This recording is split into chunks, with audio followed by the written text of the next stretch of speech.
Здравейте, казвам се Наталия Билчева и съм иконограф. Завършила съм Великотърновски университет с специалност иконопис и дърворезба.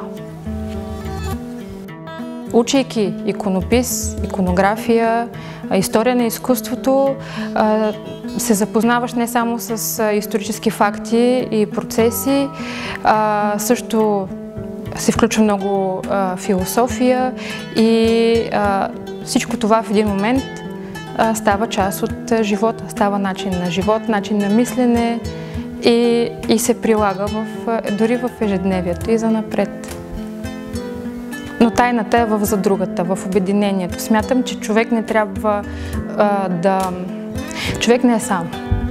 И има нужда да споделя своите умения, своите знания и да се обогатява постоянно. Обучението ще започне с най-първите стъпки. Запознаване с чисто технологичните процеси при изграждането на едно изображение. Бъдещето в иконографията всъщност е миналото. Това, което можем да извлечем най-много от това е да приложим в бъдещето, в съвремието, това, което сме научили от миналото.